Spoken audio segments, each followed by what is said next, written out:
Namo Buddhaya, Namaste.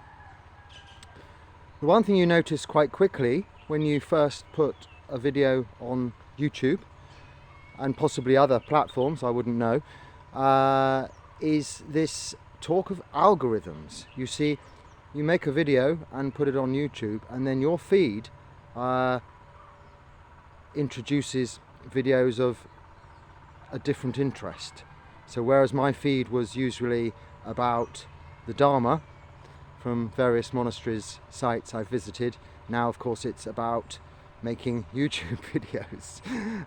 But that's no problem, that's understandable. This is based on what they call an algorithm, and this word algorithm is a very interesting concept, along with AI, and relates so closely to the Dharma.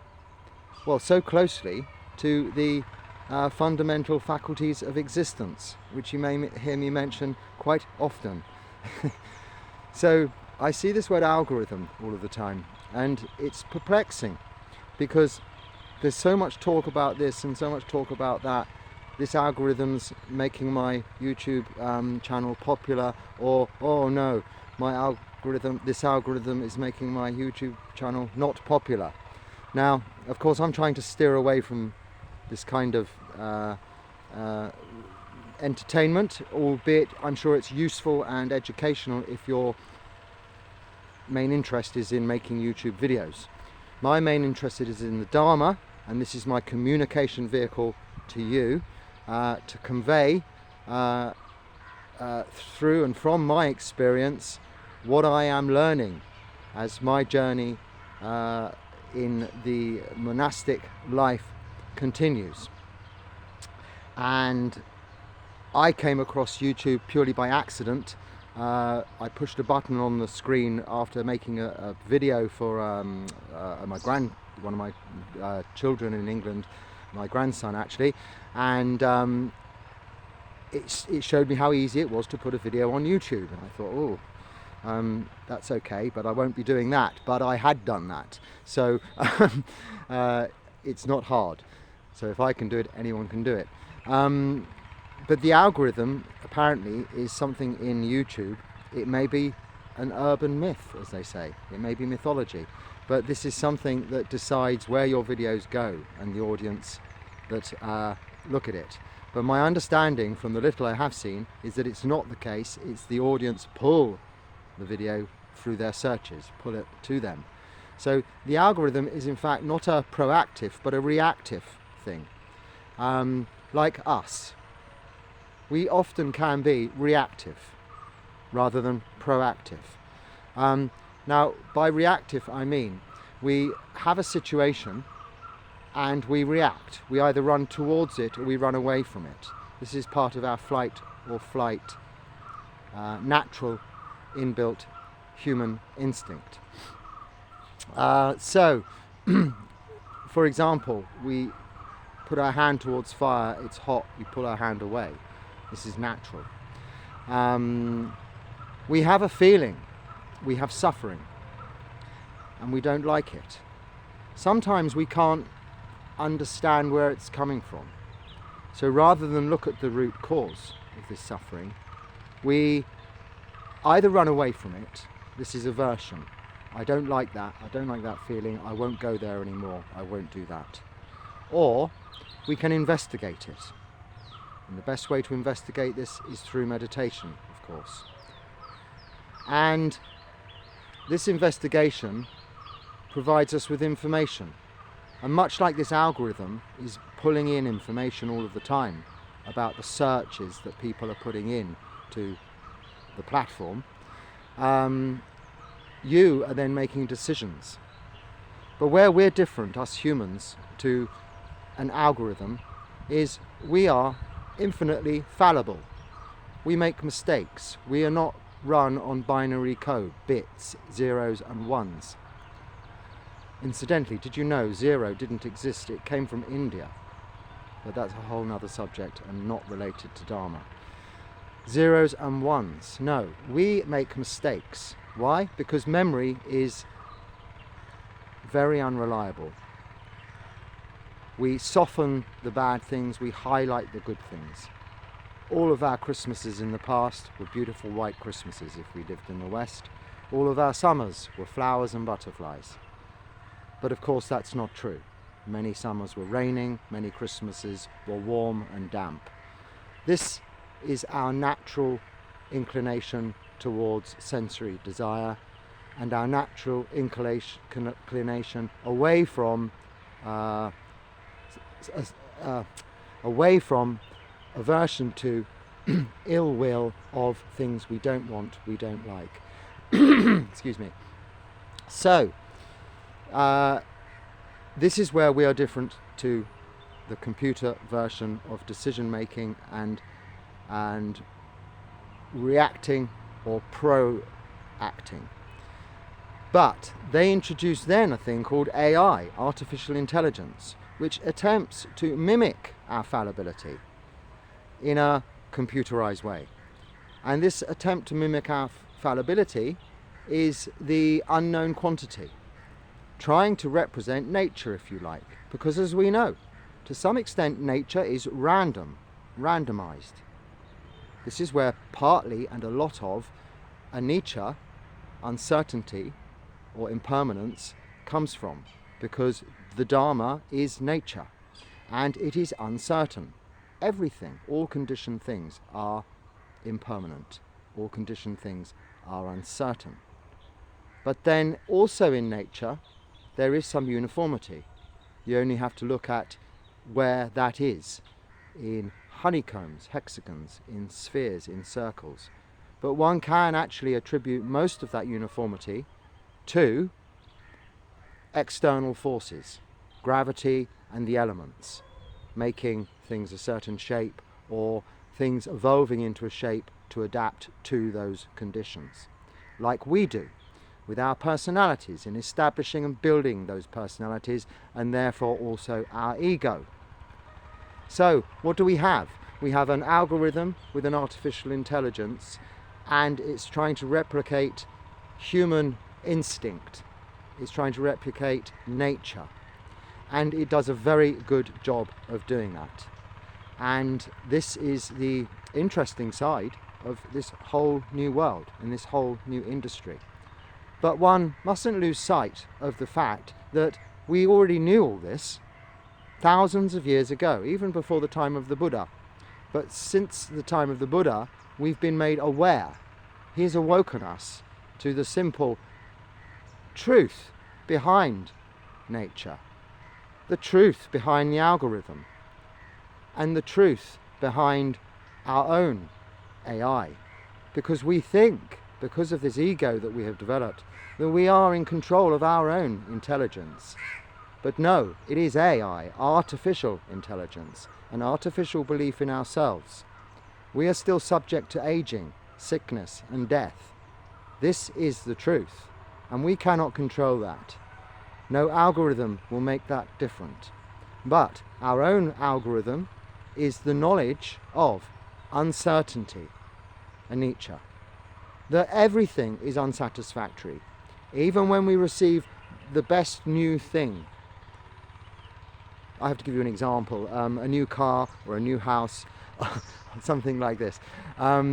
Immediately it is, leading up to the purchase, it's been investigated, it's been analysed, it's been looked at by marketing researchers, that the prime excitement, the prime point of any acquisition in the retail industry is that point just as you decide to buy it and you hand over the money or the credit card and ding ding, you've bought this new thing. Wow. From there on after, it's downhill. This is where the marketing comes in, with you need to upgrade for this, you need to get the next better version, you need to get this repaired because it's looking a little bit less shiny than it did. This is how suffering begins, right at that very point of thinking you have got what you want, because all you have done is opened up a whole new bag of suffering. So the algorithm works on that basis too, by giving you what you want, seeing what you do with it, and then throwing in something else. And by throwing in something else, you'll pick that up and then also give it more information back. And that's all it is. But how is that different to us? It isn't. The only thing that's different about us is our fallibility. But the difference between your basic computer as we understand them, people of my age of the past, and modern day, is they have built in some fallibility. But built-in fallibility is fallible. Does that make sense? Human fallibility is infallible in the very sense that our mistakes are infinitely variable. There is no prediction. This is where anicca is so sure. Such an unsurety can be sure of its unsurety. It is always certain that everything is uncertain. And it's a permanent aspect of nature that everything is impermanent. So suffering is inevitable. You get what you want, that new thing, and the suffering begins. So even when you satisfy these desires of wanting, even when you satisfy the desire of not wanting by moving away, very soon it's replaced by another desire, causing suffering. Desire, the cause of suffering. Desire is fire, it heats us up. We become hot with the eagerness to get to the January sales and buy the new TV. But it's simpler than that. Everything is unsatisfactory. And anatta, after dukkha, anicca, dukkha, anatta, this translation of not self, the usual, anatta, not self, so is very accurate, and it is not ourselves that is controlling this. We are not a part of this. We are just simply present, witnessing. But we are thinking of ourselves as being part of it, responsible for it, and in control of it. It is not. It is just that. It is going on. And therefore uncontrollable. And this, to some extent, fuels a little bit of dukkha. But the realization, just that, the simple realization of these three fundamental characteristics of existence is all we need in our armory to protect ourselves from delusion, confusion, ignorance, misunderstanding, which is the third of the root causes of all of our problems in life: greed, hatred, delusion. And this is wisdom, panya, which is the third of sila, samadhi, panya. Yes? I repeat what I'm saying in these little chats we have, because it always comes back to the practice of sila, samadhi, panya. By now you must know what that is. Sila, the 5 precepts; samadhi, meditation; panya, wisdom. That knowledge of the 4 noble truths and, the 4 noble truths and the 3 faculties of existence: anicca, dukkha, anatta. So this algorithm is doing a wonderful job. And what it does show you is that we are fallible, as is everything. Even when it's man-made to be infallible, by the very fact of its infallible nature, it is fallible. Because to be okay, or to be perfect and replicate humanity, replicate this thinking mind, as opposed to being like a computer with AI, it has to have an infinite number of possible mistakes. Now, I could be completely wrong, but I think it's impossible to artificially create an infinite number, because there has to be an end. That anything that is contrived, anything that is made, has to have an end. This is anicca, this is impermanence. Whereas nibbana has an infinite number of possibilities. Hence, our goal, to be free from suffering, is to attain to nibbana, which is not a place. It can be considered a state, but it's not really that, because a state is also attributed to the 4 elements, including space and consciousness. It is really outside of that also, and not subject to time. If anything, consciousness in space is as close as we can witness this in the jhanas, and it gives us a glimpse of Nibbana.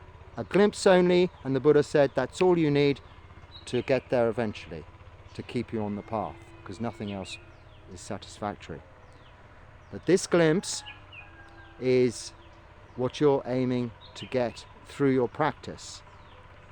Now, the algorithm will never get this glimpse because it cannot see anything without an end. But you, as an infinitely fallible human being, can see this glimpse by simply suffering. Because without suffering, you cannot see the end of suffering. So don't worry about suffering. Don't try to get away from suffering. Investigate it, understand it, and deal with the root cause if you can, or observe the root cause, which is always desire, and learn through sitting and meditation to practice patience and endurance.